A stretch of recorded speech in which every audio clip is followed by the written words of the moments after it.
भ्रष्टाचार पर बड़ी कार्रवाई की तैयारी है। विभिन्न विभागों में भ्रष्टाचार का मामला, जिसमें दागी अफसर, स्टाफ पर एक्शन होगा। 5000 से ज्यादा के खिलाफ एफआईआर दर्ज की बात कही जा रही है।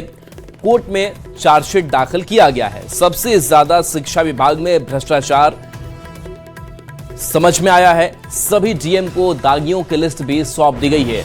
तो ये बड़ी खबर पटना से है, जहां भ्रष्टाचार पर कार्रवाई की बड़ी तैयारी, जहां भ्रष्टाचार के मामले में दागी अफसर, स्टाफ पर एक्शन होगा। 5000 से ज्यादा के खिलाफ एफआईआर दर्ज होने की बात कही जा रही है। कोर्ट में चार्जशीट दाखिल किया गया है।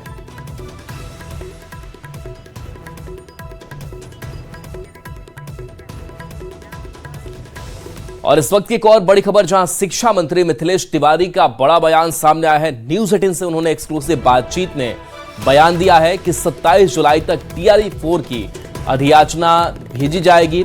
सामान्य प्रशासन विभाग के माध्यम से अधियाचना भेजी जाएगी। बीपीएससी अगस्त में टीआरई 4 का विज्ञापन जारी करेगा। शिक्षकों के ट्रांसफर के लिए 29 जुलाई से आवेदन भी लिए जाएंगे। इसके साथ साथ कुछ और भी जानकारी उन्होंने साझा की है कि टीआरई 3 के ट्रांसफर का अलग से शेड्यूल जारी होगा। लाइब्रेरियन की बहाली का भी फैसला होगा और अगले एक सप्ताह में हो जाएगा। तो ये बड़ा बयान सामने आया है। राज्य सरकार ने 100 दिन पूरे कर लिए हैं। ऐसे में शिक्षा विभाग ने भी डेटा जारी किया है कि कितना काम हुआ है। सीधी बातचीत करेंगे हमारे साथ बिहार के शिक्षा मंत्री मिथिलेश तिवारी।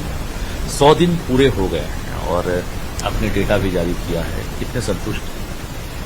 देखिए, पूरे राज्य की जनता संतुष्ट है और माननीय सम्राट चौधरी जी के नेतृत्व में जो छलांग बिहार सरकार ने लगाई है, आप इसकी कल्पना नहीं कर सकते हैं कि कितना काम हुआ है। और ये तो अभी आधारशिला है, अभी तो आगे बहुत पोर्टल खुलेगा और उसके पहले की सारी तैयारी हमारे अधिकारियों ने कर ली है। जब 29 से पोर्टल खुलेगा तो लोग जिनको जिनको भी जहां वो हैं, जो हमारे शिक्षक हैं, वो अपना आवेदन ऑनलाइन करेंगे।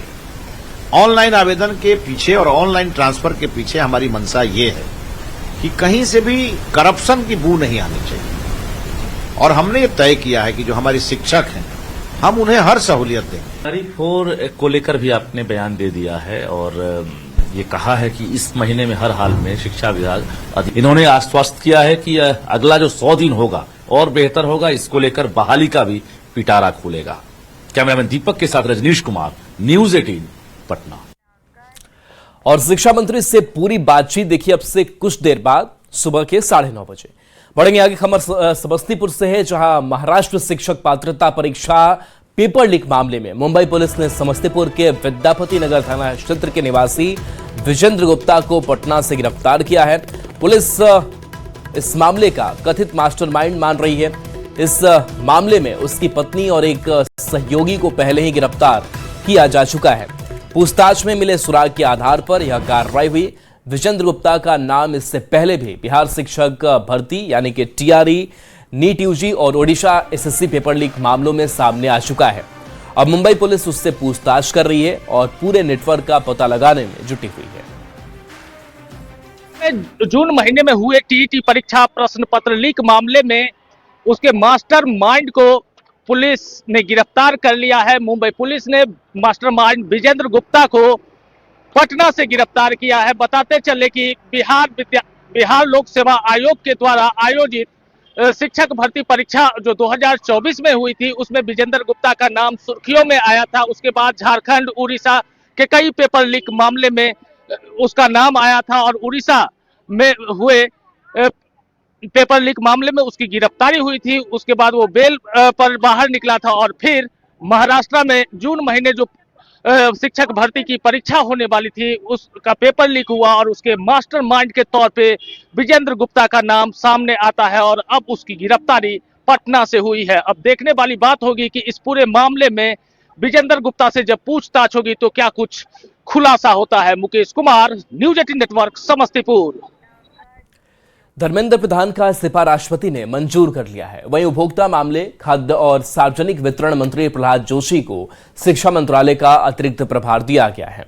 राष्ट्रपति ने प्रधानमंत्री की सलाह पर उन्हें शिक्षा मंत्रालय का अतिरिक्त प्रभार देने की मंजूरी दी है। नई जिम्मेदारी मिलने पर प्रहलाद जोशी ने पीएम मोदी का आभार जताया और शिक्षा के क्षेत्र में धर्मेंद्र प्रधान की ओर से शुरू किए गए काम को आगे बढ़ाने का संकल्प दोहराया। माननीय प्रधानमंत्री जी ने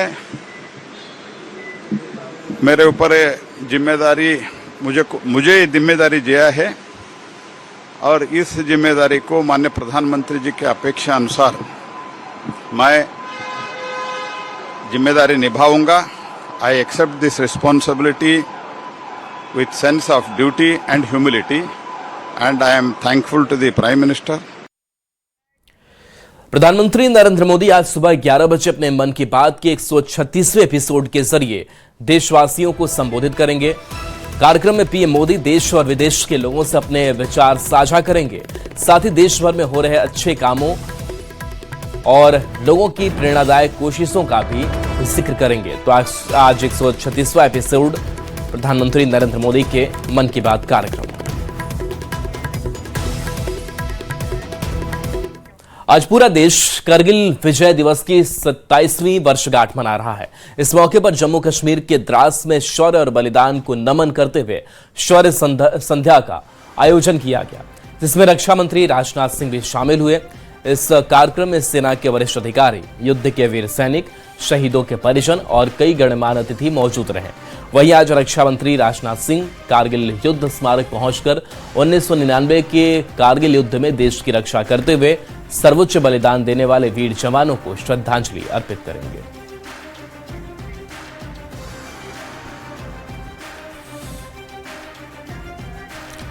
और देखिए, करगिल दिवस पर सीएम सम्राट चौधरी ने पोस्ट किया है और करगिल के शहीदों को उन्होंने याद किया है, अमर शहीदों को नमन किया है। सोशल मीडिया एक्स पर उन्होंने पोस्ट किया है, करगिल विजय दिवस केवल एक विजय का पर्व नहीं, बल्कि उन वीर सपूतों के अदम्य साहस, सर्वोच्च बलिदान और अटूट राष्ट्रभक्ति का अमर संस्मरण है, जिन्होंने मातृभूमि की रक्षा के लिए अपना सर्वस्व न्यौछावर कर दिया। करगिल के सभी अमर शहीदों को विनम्र श्रद्धांजलि और भारतीय सेना के शौर्य को शत शत नमन। जय हिंद। तो सीएम सम्राट चौधरी का ये पोस्ट आप तक पहुंचा रहे हैं। सोशल मीडिया पर उन्होंने पोस्ट कर करगिल के शहीदों को याद किया है, उन्हें नमन किया है और लिखा है कि सभी अमर शहीदों को विनम्र श्रद्धांजलि एवं भारतीय सेना के शौर्य को शत शत नमन।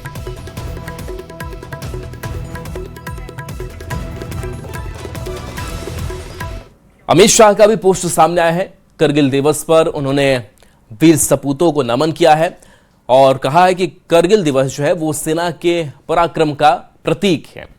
जवानों ने दुश्मन को हराया। केंद्रीय गृह मंत्री अमित शाह ने लिखा कि करगिल विजय दिवस भारतीय सेना के अदम्य शौर्य और अद्भुत पराक्रम का प्रतीक है। वर्ष 1999 में हिमालय के दुर्गम बर्फीली चोटियों पर विषम परिस्थितियों और शत्रु के ऊंचाई पर स्थित मोर्चों के बावजूद हमारे वीर जवानों ने ऑपरेशन विजय के माध्यम से दुश्मन को घुटने टेकने पर मजबूर कर दिया। करगिल विजय दिवस पर उन सभी वीर सपूतों का स्मरण कर नमन करता हूं, जिन्होंने अपना सर्वोच्च बलिदान देकर देश की अखंडता को अक्षुण्ण बनाए रखा।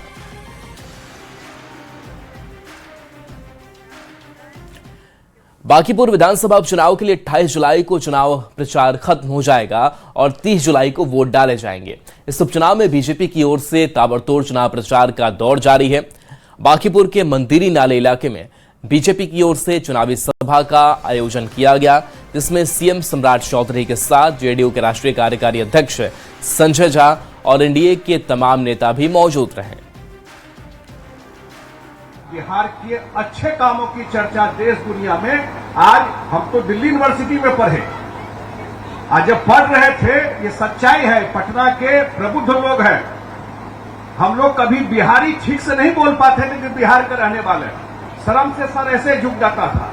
ये एनडीए सरकार की देन है कि आज देश और दुनिया में बिहार के लोग सर ऊंचा करके बोलते मैं बिहार का रहने वाला हूं। यही भाजपा जदयू के सरकार की देन है कि ये आज हम लोग बोल पा रहे हैं। आज जो काम हुआ, एनडीए आपके साथ खड़ा रहा है और आपके विकास की कल्पना करता रहा है। आगे भी पटना के समृद्धि के लिए, पटना को सुंदर बनाने के लिए आप यहां से नीरज सिन्हा को भेजिए मैं गारंटी देता हूं बांकीपुर का जो काम बचा है उस काम को सम्राट चौधरी मुख्यमंत्री की हैसियत से पूरा करने का काम करेगा। बिहार में अगले 3 दिनों तक मौसम बदला सा रहेगा और मानसून अपना असर दिखाएगा। मौसम विभाग ने 17 जिलों में तेज हवा के साथ ठनका गिरने और बारिश को लेकर येलो अलर्ट जारी किया है। इस दौरान संभावना जताई गई है कि 40 से 50 किलोमीटर प्रति घंटे की रफ्तार से हवा चलेगी। पश्चिमी चंपारण, पूर्वी चंपारण, गोपालगंज, सिवान, सारण समेत कुल 17 जिलों में अलर्ट जारी किया गया है। से मानसून मजबूत हो चुका है। ऐसे में ठनका गिरने के साथ बारिश को लेकर राज्य के 17 जिलों में येलो अलर्ट जारी किया गया है। मौसम विभाग की माने तो 29 जुलाई तक राज्य के 17 जिलों में बारिश की संभावना बनी रहेगी। इस दौरान लोगों से ठनका गिरने को लेकर सतर्क रहने की अपील की गई है। 40 से 50 किलोमीटर प्रति घंटे की रफ्तार से हवा चलने की संभावना जताई गई है। जिन जिलों में अलर्ट जारी किया गया है उसमें पश्चिमी चंपारण, पूर्वी चंपारण, गोपालगंज, सिवान, सारण, बक्सर, भोजपुर, कैमूर, रोहतास, औरंगाबाद, सुपौल, अररिया, किशनगंज, सहरसा, मधेपुरा, पूर्णिया और कटिहार जिला शामिल है।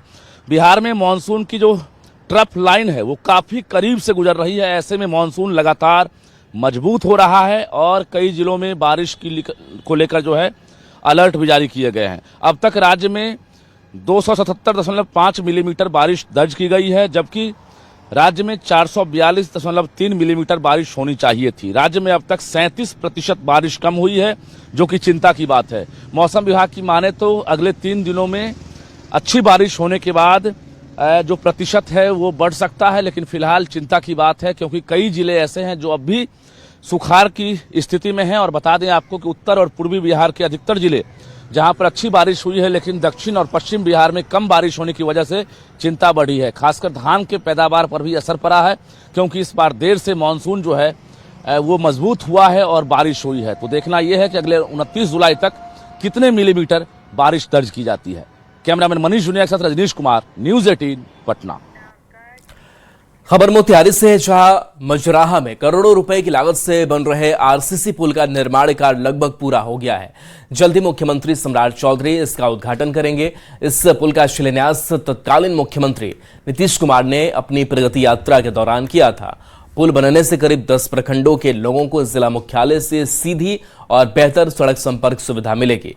इससे लोगों का सफर आसान होगा और घंटों का रास्ता अब कुछ ही मिनटों में तय किया जा सकेगा। स्थानीय लोग सरकार की इस पहल की सराहना कर रहे हैं। बिहार की सरकार चंपारण वासियों को एक बड़ी सौगात देने वाली है और करोड़ों रुपए की लागत से पूर्वी चंपारण के धनौती नदी पर बने पुल का निर्माण लगभग पूरा हो गया है। देखिए तस्वीर आपको दिखा रहा है, ये धनौती नदी है और इसी पर तत्कालीन मुख्यमंत्री नीतीश कुमार ने प्रगति यात्रा के दौरान इस पुल का शिलान्यास किया था और एक समय सीमा तय की गई थी कि जल्द ही इसके पुल का निर्माण हो जाए। तो पुल का निर्माण लगभग पूरा हो गया है। अप्रोच पथ का काम जो है वो चल रहा है। तो ये इस पुल के बन जाने से मोतिहारी कलेक्ट्रेट से सीधे तकरीबन 10 जो प्रखंड है उसकी कनेक्टिविटी सीधे हो जाएगी। खासतौर पर कोटवा, कल्याणपुर, केसरिया, तुर्कौलिया, ये तमाम जो प्रखंड है उसकी कनेक्टिविटी सीधे जुड़ेगी। और वैसी स्थिति में लोगों को जो घंटे जो समय लगता था वो मिनटों में वो दूरी तय होगी। और लगातार कोशिश थी कि लोगों को बेहतर सुविधा दी जाए और इसी का नतीजा है इस पुल का निर्माण जो है तय समय सीमा के अंदर पूरा हो गया। और खासतौर पर जल्द ही इसका उद्घाटन भी होगा। जो जानकारी मिल रही है कि अप्रोच पथ का निर्माण पूरा कर लिया जाएगा और इसका उद्घाटन होगा। तो वैसी स्थिति में बिहार की सरकार ने बड़ा तोहफा दिया है। सरकार की कोशिश है कि लोगों को फायदा मिले, लोगों को लाभ हो। तत्कालीन मुख्यमंत्री नीतीश कुमार ने शिलान्यास किया था, लेकिन अब तत्कालीन मुख्यमंत्री सम्राट चौधरी इस पुल का जल्द ही उद्घाटन करेंगे और चंपारण वासियों को एक बड़ा तोहफा देंगे। अनिश कुमार, न्यूज 18 मोतिहारी। खबर शेखपुरा से, जहां टाल क्षेत्र के सुदूर गांव पानापुर में भीषण पेयजल संकट से ग्रामीण परेशान है। जलस्तर गिरने और पर्याप्त जलापूर्ति नहीं होने के कारण लोगों को पीने का पानी दूर दूर से लाना पड़ रहा है। ग्रामीणों ने कई बार पंचायत प्रतिनिधियों और जिला प्रशासन से शिकायत की, लेकिन अब तक अस्थायी समाधान नहीं हो सका। मामले को लेकर डीएम ने बताया कि पीएचईडी विभाग को तत्काल कार्रवाई के निर्देश दिए गए हैं और 1 सप्ताह के भीतर गांव में पेयजल संकट दूर करने का भरोसा दिलाया गया है। नवादा जिला से पानी लाते हैं पीने के लिए, ड्राम ऊपर से गिर गया है, विधायक जी नहीं देखने के लिए जा रहा है, वोट के बारी में जाता है और उसके बाद नहीं हुलक रहा है। 15 दिन से पियासल बहुत लटपटा रहे हैं, पानी नहीं आ रहा है। पंचायत के मुखिया आपका क्या कर रहे हैं? पंचायत के मुखिया क्या कर रहे हैं? जैवन करते हैं हुलकेल तो।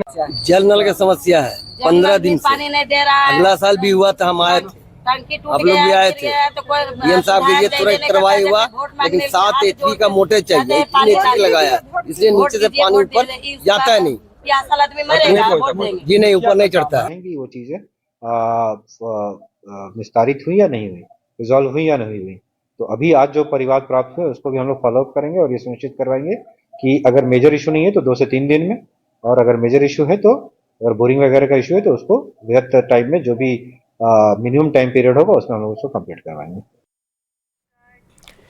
चाईबासा से बड़ी खबर, जहां पश्चिम बंगाल से डिप्टी CSTI गिरफ्तार किया गया है। 4 लाख रिश्वत लेते सत्यम की गिरफ्तारी हुई है।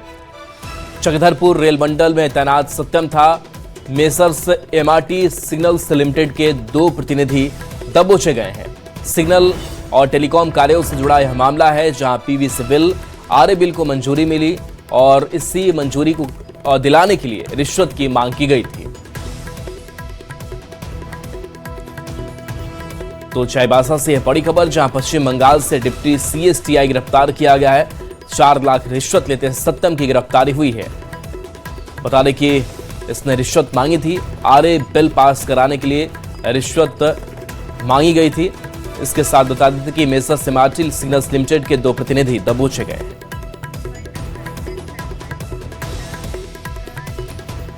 न्यूज़ 18